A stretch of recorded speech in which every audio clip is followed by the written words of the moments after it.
This is City Church, located in the heart of Gary, Indiana. Once the largest Methodist church in the Midwest, it is now a crumbling reminder of the economic downturn and racial strife Gary has endured over the last 50 years.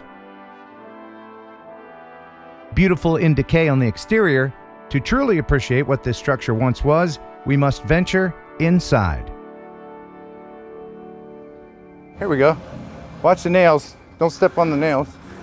Oh my goodness. Look at this. This is fantastic. Careful where you're stepping. There are nails all over. Wow. Wow. This is amazing. This is so great. They still have the chains that held up the giant lights. This is incredible. Wow. I mean, there is no saving this place, but it really is a fascinating look into how nature reclaims buildings, because you can clearly see the wood went first. Floors are completely gone, because you know there's some beautiful floors in here. No pews left. But the stonework remains. And that's the strongest part of the building. And it's still beautiful.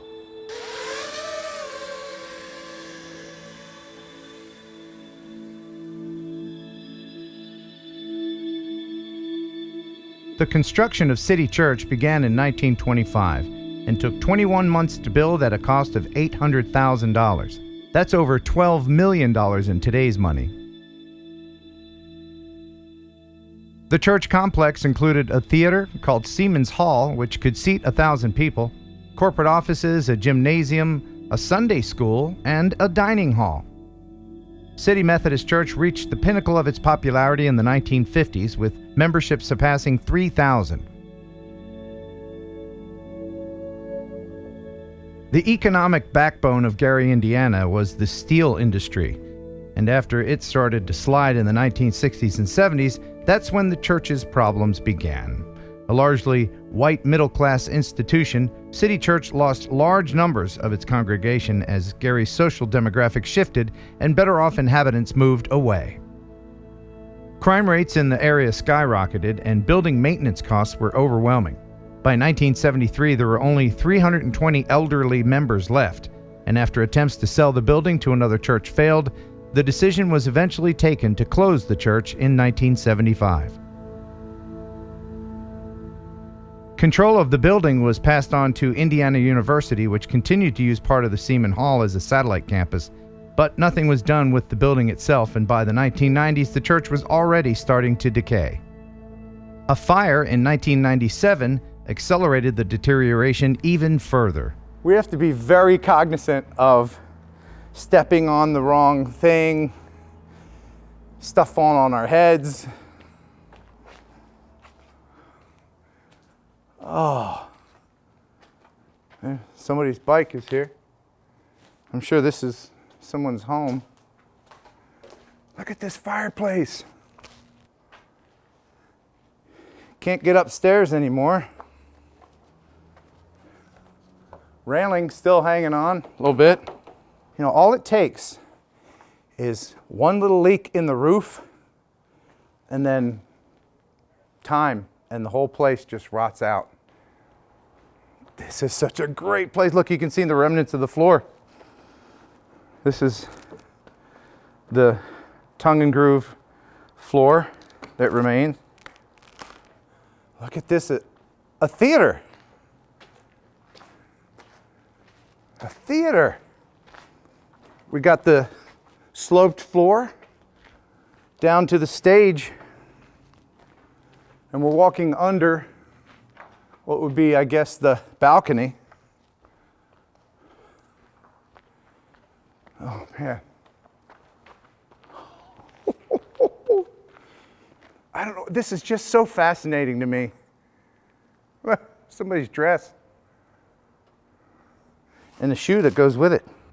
Oh, and there's our ever-present graffiti penis.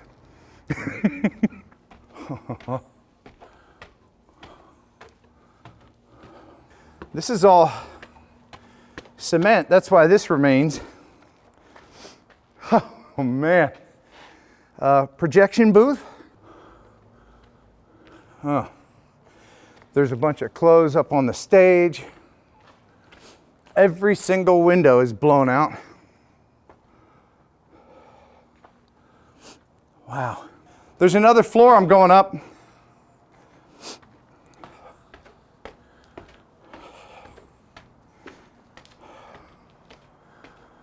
Oh. Okay, now we're getting into the decrepit stuff. The closer we get to the roof, the worse it is. I'm gonna try to go up one more level. Oh. Yeah, this is the end of the road here. I think I can go no farther. City Methodist Church continues to fall prey to the ravages of time and gravity, and has been placed on the 10 most endangered places in Indiana list.